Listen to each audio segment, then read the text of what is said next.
Well, welcome back, everybody. And today we're in chapter 13, which talks about strategy and strategic leadership.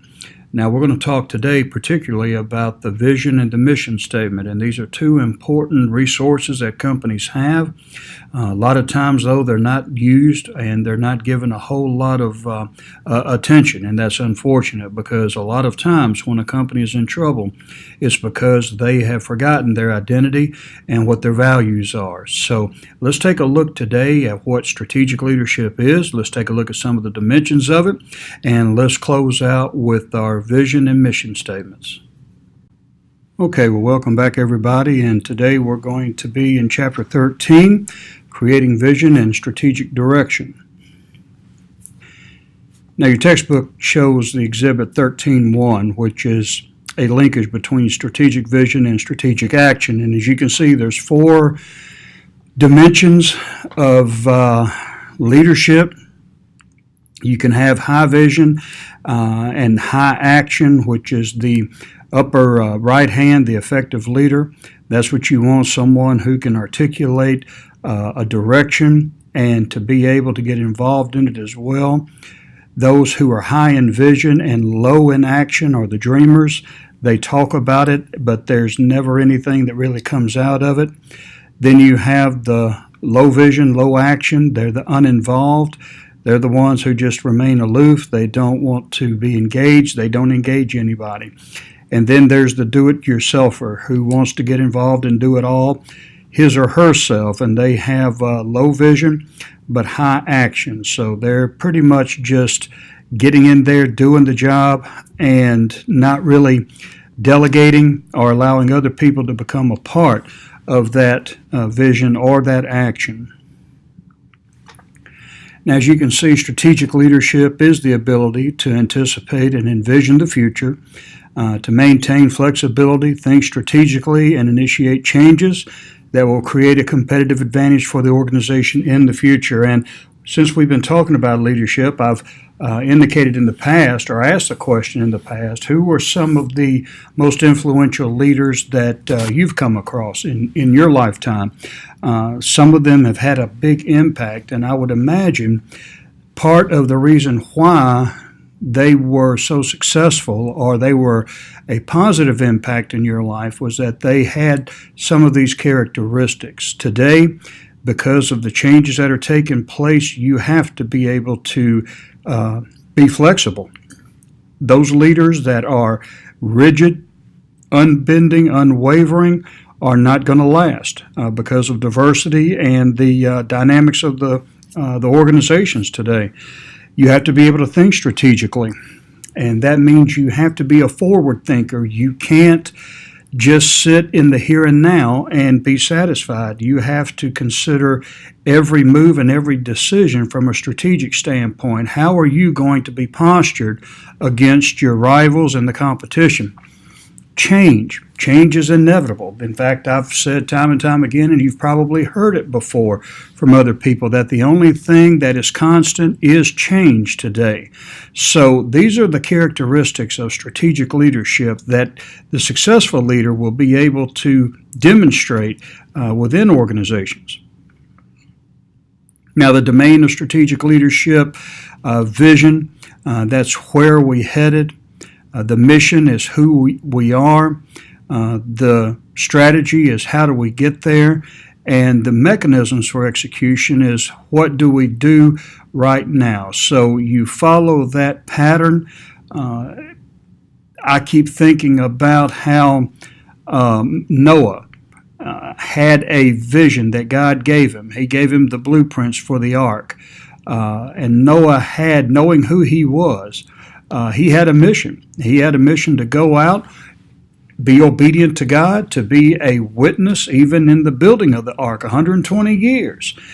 He had a vision in mind. He had a mission, and then there's the strategy. And when you think about all of the planning and all of the really just being able to organize and delegate and to be able to build something that massive, that had to be from God, but he had a strategy. And what do we do right now? Well, Noah didn't wait. I mean, Noah got right into it. And as a leader, don't wait around. Go ahead and execute your mission, your strategy, so that you can reach your vision. Now, strategic leadership skills, as you see, you need to be able to anticipate threats and opportunities. And we're going to take a look at that here with the SWOT analysis. And you might have already been familiar with it, but we'll go through it again. Challenge the status quo. Again, don't just sit there on your laurels and thinking that everything is going to be okay. We're at the top now and we can just rest. You'll never be able to rest. You have to challenge where you're at continually. Interpret trends. And this is the ability not only to be sensitive to what's going on right now, but to be able to forecast future demands and achieve alignment. And achieving alignment is making sure that you have both your resources and the people in place that are going to support that vision that you have. Now, the SWOT analysis, I mentioned that just a minute ago. SWOT stands for strengths, weaknesses, opportunities, and threats. Now, when you take a look at a SWOT analysis, the top column are internal to the organization, strengths and weaknesses. Everything that is at the bottom, opportunities and threats, these are outside the organization, but can still affect you.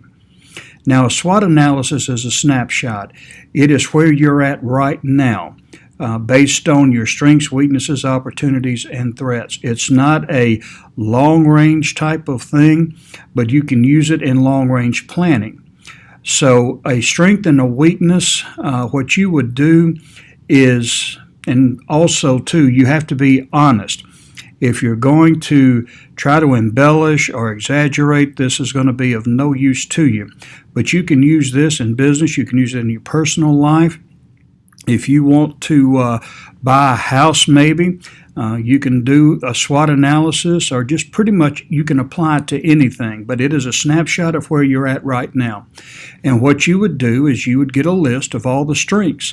Those are the things, again, that are inside the organization or personal to you, and you would list them. You would do the same thing for weaknesses, opportunities, and threats. And then once you have the list, then you would maybe take your strengths and see how some of your strengths might be able to overcome threats. Or maybe you want to take advantage of an opportunity. How could your strengths help you to reach an opportunity or to take advantage of an opportunity? But also, too, how could a threat hurt you in light of your weaknesses? Or how could a weakness prevent you from taking advantage of an opportunity, and so forth? So really what you're doing is just crossing over, crossing across, crossing around, and looking at each one of these quadrants and seeing if there's any other quadrant that can help you or hurt you in your strategy. And that's really what a SWOT analysis is. They use it in business. You can use it in church. I taught my staff how to do that, so it's helped them to be better ministers in what they want to accomplish in light of where they're at right now. Now, vision is an attractive, ideal future that is credible yet not readily attainable. You know, the Bible says without a vision, the people are in disarray. So it's important to have a vision. God gave Moses a vision. He gave him the promise of a land that was flowing with milk and honey, and Moses was able to communicate to that to the people. It didn't really work for the first generation, but the second generation went into that land. So vision is being able to project a future event or a future state or a future objective that you can meet that everybody will embrace and help you to obtain. Now, vision statements, we don't talk a whole lot about vision statements. Mainly we talk about mission statements, but a vision statement is just important. And these are some examples. Apple, to make a contribution to the world by making tools for the mind that advance humankind. United Way, improve lives by mobilizing the caring power of communities. These are visions. These are things that they want to be able to accomplish. Now, Where a mission statement is where you're at right now, a vision statement is really where you want to be long range, probably about 5 years out. That's a vision. Anything past that, you have the issue of maybe things coming in that are unexpected. 5 years is unexpected, but that long out, you can pretty much gauge your vision by what's going on. Where if I had a vision that was 10 years out, any number of things are likely to happen that would change that. So visions are usually 5 years out, and you want to be able to communicate that to the people and inspire them. And that's what a vision statement does.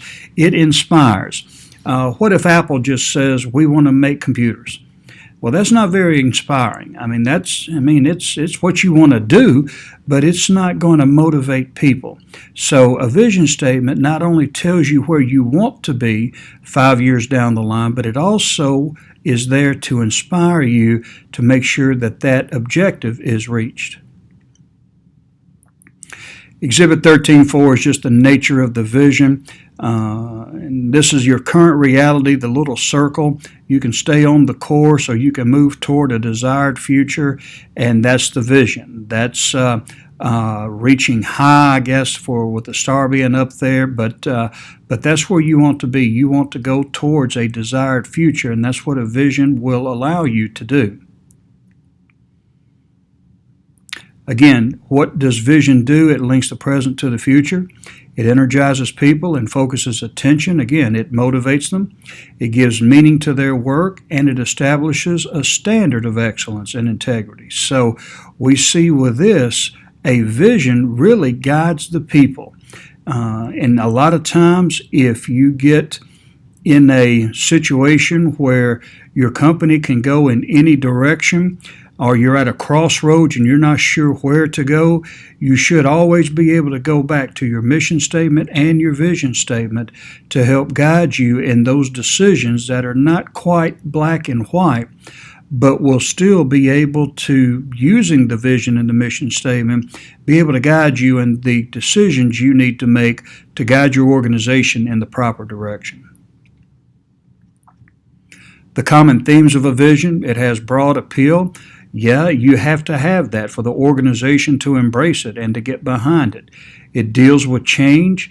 You're trying to take someone or an organization that is currently at the status quo, which is the way things are, and you want to change that. You want to move in a different direction, or you want to go in a more intense direction with the company. It reflects high ideals and defines the destination and the journey. Now, self-reference is a principle stating that each element in a system will serve the goals of the whole system.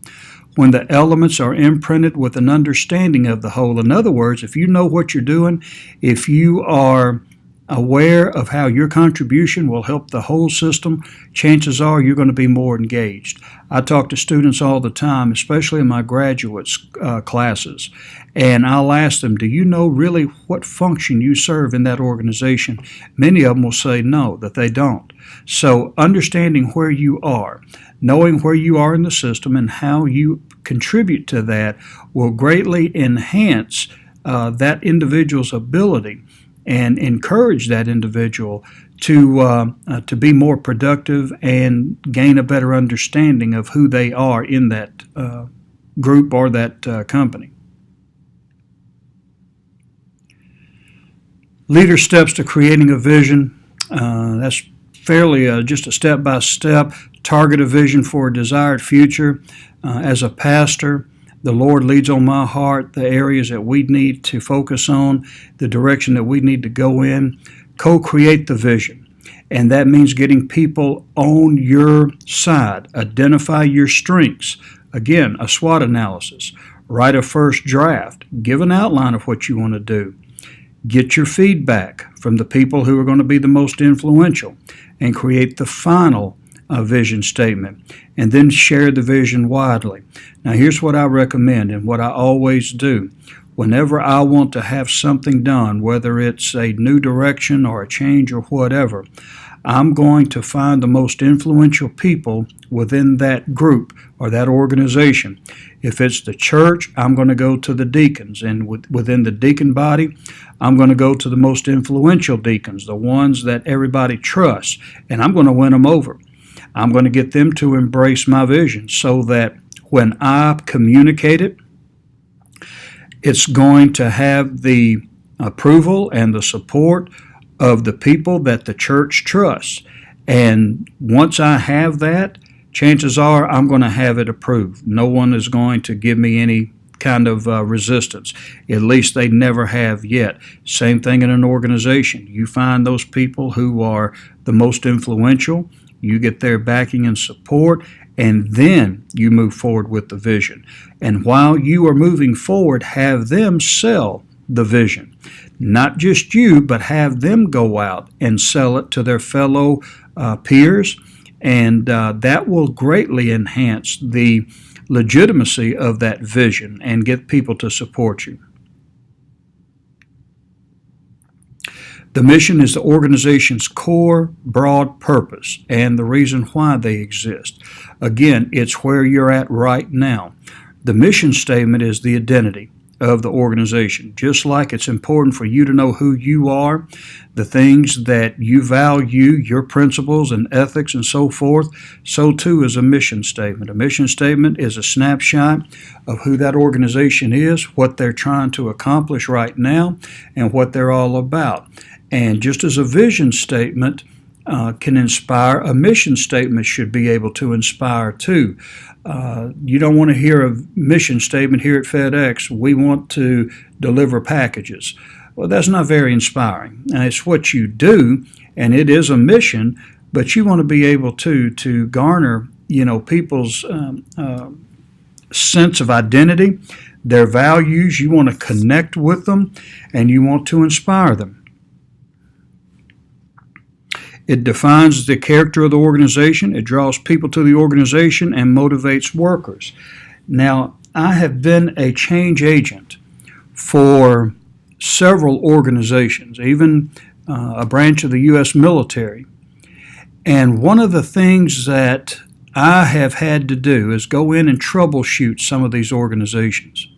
For instance, many of the secular schools and companies that I've gone in and evaluated, when they were in trouble and they needed to bring about change or get them out of hot water, one of the first things that I do is to ask them, where's your mission statement? Without fail, none of them could produce one. Now, folks, if you don't have an idea of who you are, then how in the world are you going to make decisions for that organization? How are you going to know your identity or what you value? And this is why companies get in trouble. This is why a lot of them get into areas that will get them in trouble legally, financially, competitive-wise, because they don't know who they are. So have a mission statement. And it's not just something you want to put in a drawer. It's something that you want to hang up. FedEx has them wear it around their neck on a little card. So some companies take them very seriously. And if you ask some of these employees, they can tell you right away, this is who we are, this is what we're about. So that when they have to make decisions, they know the purpose and what the company values. And it makes making decisions easier, whether you have management and the executive areas over you or not. You can still know what the company is about enough to know what kind of decisions to make that will be in line with its mission. You have the core values, you have the core purpose, and the core values and purpose are frequently expressed in a mission statement. So take a look at some mission statements. I may do that as part of your homework in the forum, and tell me what inspires you about that. Aflac, the little duck, this is their mission statement. And their value statement. We pledge to be there for our policy holders in the need or in the time of need. Aflac's philosophy is to combine innovative strategies, marketing with quality products and services at competitive prices to provide the best insurance value for customers or consumers. So that's fairly straightforward, and it's a lofty goal. They're going to build better value for the shareholders, supply quality service for their agents, and provide an enriching and rewarding workplace for our employees. So this is what AFLAC is all about. It tells you what's important, what they value, so there should be no question whether or not AFLAC, what AFLAC's values are. Now, the problem that people have is when your values and your operations and your behaviors in the workplace don't match the mission and vision statement. So that's where companies get in trouble too. The mission statement to them is just a piece of paper, and we've got to write something on there, so we might as well put this. But if your mission and your operations don't coincide, then you're going to have trouble.